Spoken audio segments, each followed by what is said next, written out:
I'm a neuroscientist, a criminologist, and a psychologist. So I basically spend all day long analysing human behaviour in order to predict likely outcomes and future state. What that means to you is that you either want to sit next to me at dinner or you're not even looking at me. When it comes to memory, this is an important one, and I'm hazarding a guess that most of you are over the age of 25. At the age of 25, gentlemen, your brain is fully formed. For ladies, it's the age of 23. And when your brain is fully formed, I hate to break it to you, and I feel like a doomsday prepper right now, your brain starts to go backwards. So we're not supposed to live to 80 plus years as a species, we're supposed to live to around 30. So when the brain fully forms and the brain goes backwards, we start to notice that at around the age of 40, when you can't remember names like you used to, and you start playing these weird little name association games. Like, my name is Milo, that's a chocolate drink. I'm slightly chocolate in colour. You remember me forever now. Now, the American Medical Association did a study that those people with non-genetic propensity towards dementia and Alzheimer's, those that did brain games 10 minutes a day, 4 days a week, decreased their non-genetic propensity towards dementia and Alzheimer's. They decreased it by 20%. Brain games are simple. Apps like Lumosity, Headspace, learning an instrument as an adult, learning some languages, just a phrase a day. Your brain needs a workout. Peak performance is about being uncomfortable and leaning into that.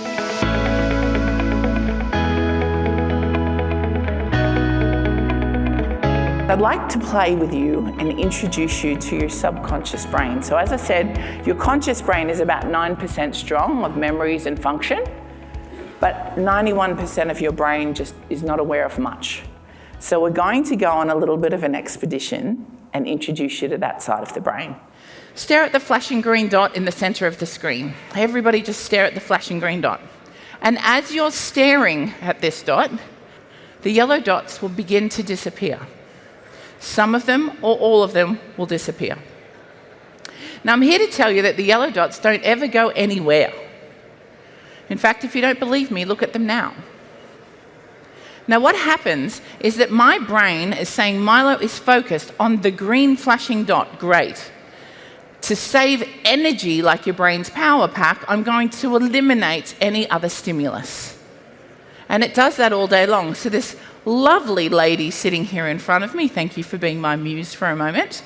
If I had a belief system about this lady, whether that be positive or negative, all other facts, evidence is eliminated. This is particularly relevant in the criminal system. If I believe a perpetrator is guilty, I will pursue them and create facts around that, whether that perpetrator is guilty or not. What you focus on is all you see, and it's not always fact. In fact, your brain is designed to cull information for the sake of preserving your neurological energy. So if you're willing to die in a ditch about something, I will say this, there's a high chance you might be wrong.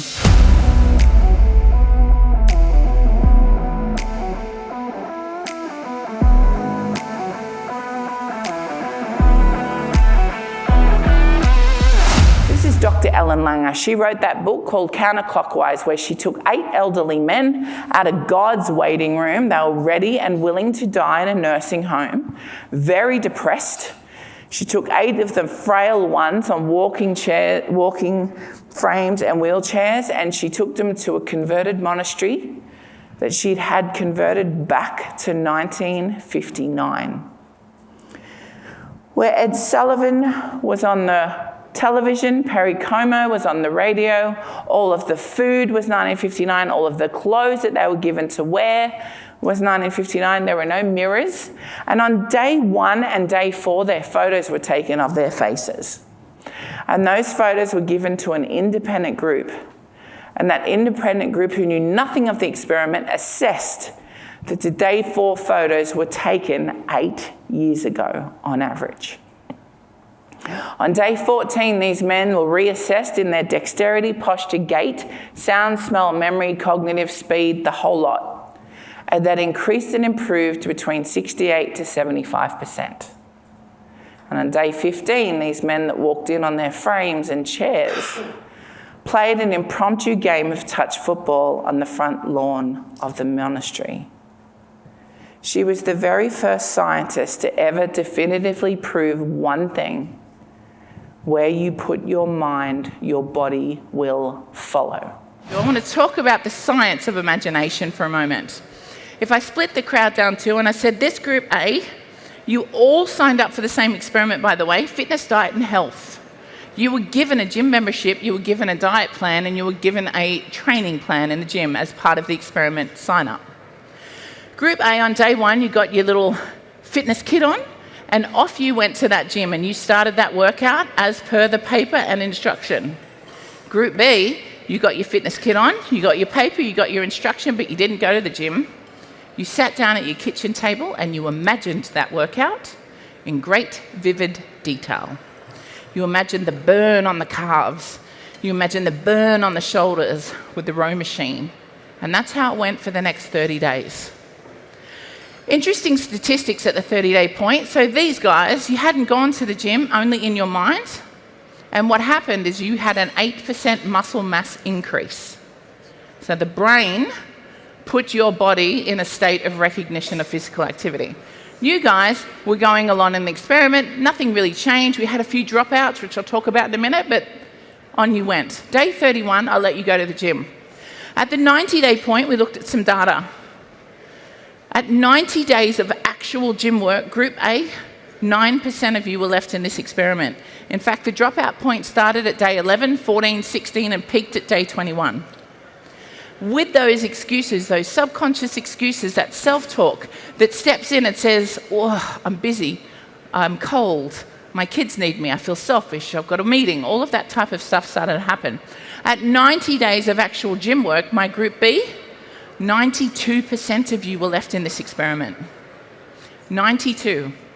So what that 30 days of mind mapping did, and it was only 10 minutes a day, 4 times a week, was build desire.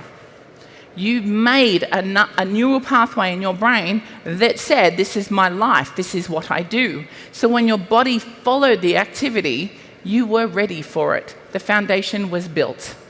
What I'm saying to you is if you want to add, change, do, minus, plus anything in your life, whether it be sugar, coffee or people, 14 days we got some good stats. 14 days, 10 minutes, thinking about what it is that you'd like to change in great vivid detail.